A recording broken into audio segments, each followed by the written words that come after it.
I'd like to share with you a statistic that's pretty depressing. 95% of the thoughts that we have are repetitive day to day.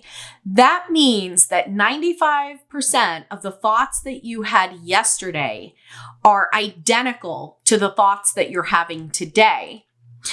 And the thoughts that you have today will be 95% the exact same thoughts that you have tomorrow, and so on, and so on, and so on. Oh, it gets worse. Of that 95%, 80% of those thoughts are negative. And it gets worse than that. See, that repetitive nature has a hypnotic effect on us. And when we constantly repeat the same thoughts over and over, those thoughts become ingrained in our minds and they turn into beliefs. It's pretty bleak, isn't it? And I'm not even talking about people necessarily with a mental health condition. This is the average person.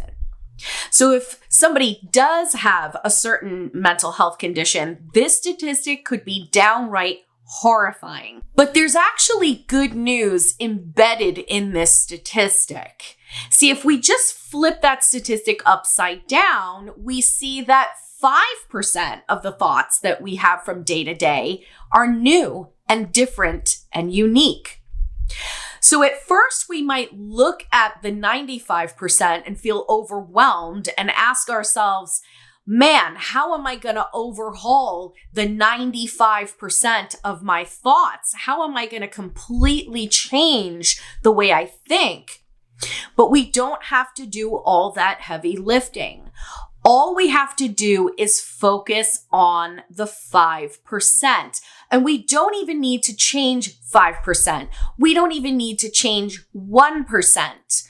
All it takes is one new thought. One new thought has the power to give birth to other new thoughts. And those thoughts will multiply and multiply until eventually they can overhaul your entire mentality. Now, if you don't think this is possible, I'd like to challenge you to consider the example of cults. How do you think cults manage to recruit and maintain their members? They certainly don't approach people and say, we're a cult, would you like to join us? I always say nobody wakes up in the morning and says, I think I'll join a cult today. That never happens. So how do people become completely brainwashed? It starts with one thought. The cult will share an idea that sounds good and makes sense, and then they build from there. So if a cult can do this for evil, there's absolutely no reason why we can't use the same exact strategy for good. So how do we take advantage of this strategy so that we can change the way we think? Well, there are two ways that we can do this. The first is by making a conscious, deliberate decision to start focusing on something new and different. So this could be the pursuit of a new skill or goal that we've always had. Maybe we've always wanted to learn a new language. Maybe we've always wanted to learn to play a musical instrument. When we make a conscious, deliberate decision to pursue those goals, we're going to be devoting some of our thought life each and every day to the pursuit of those goals. But let's be realistic. If all we do is pursue a new skill or goal, all that's going to happen is we're going to just devote some of our thought life each day to thinking about the new skill. And we're just going to be temporarily postponing the time that we spend thinking the old thoughts. So if we really want to overhaul our entire mentality, we have to actually eradicate the old thoughts. And we do this by replacing them with new and innovative thoughts. These thoughts are impossible to pursue because we don't even know what they are. We don't even know that such thoughts exist. These are the kinds of thoughts that have to happen to us. So how can we ensure that we are going to be in the right place at the right time for these thoughts to happen to us? Well, it's simple. All we have to do is make sure that we are exposing ourselves to the new ideas. And we do this by hanging around people who have different ideas. Now, when it comes to the internet, we have a tendency to gravitate toward the content that reflects the 95% of the thoughts that we're already having. And since there's only so much time in the day, we tend to spend our time on our favorite channels, our favorite blogs, and we continue to fill our heads with the same ideas over and over and over. So, if we want to start to do things differently, all we have to do is find maybe one blog, one channel, maybe even just one video that will provide us with enough new ideas to be able to lead us to other new ideas, and so on until our entire thought life is completely made over. Well, it's always been my vision for this channel to be a catalyst for that type of new thought.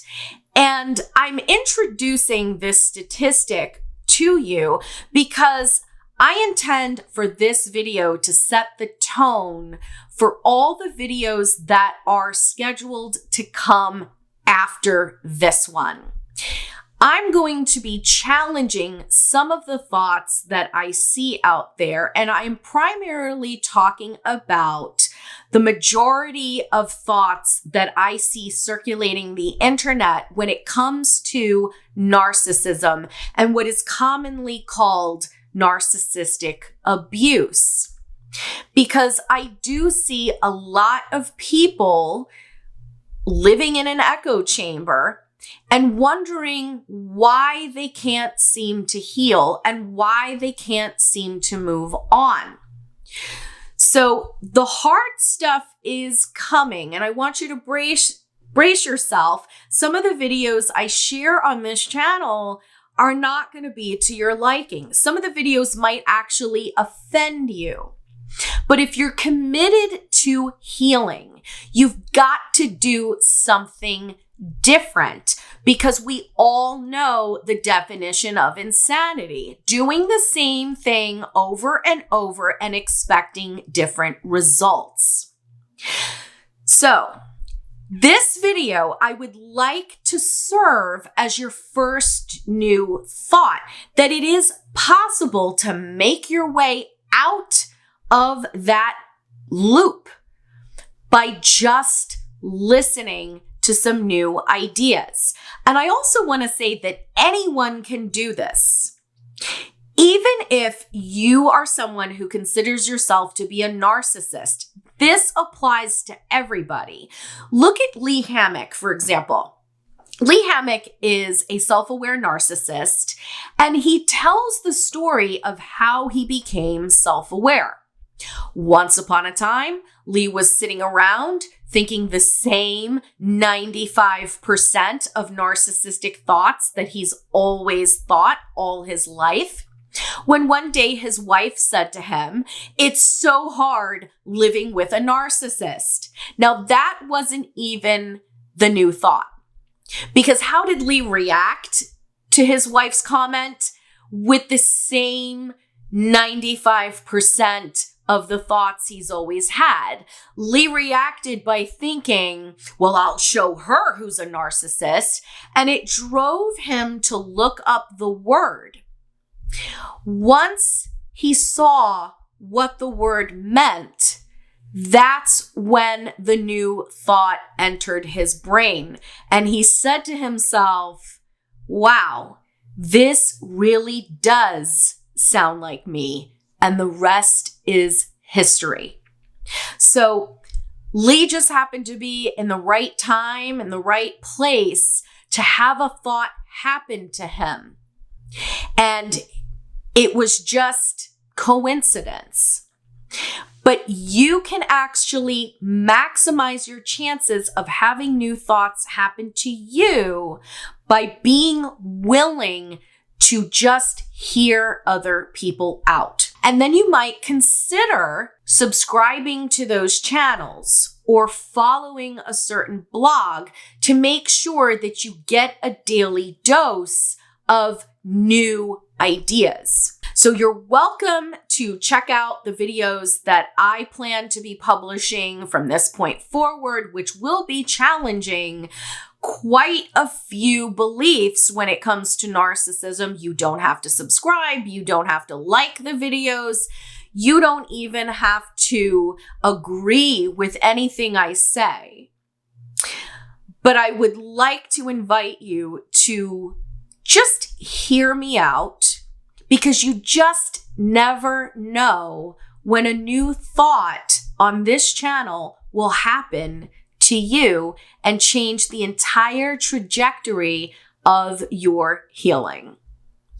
I'm Jen Guerriero, and this is Poisonous People. Thanks for watching.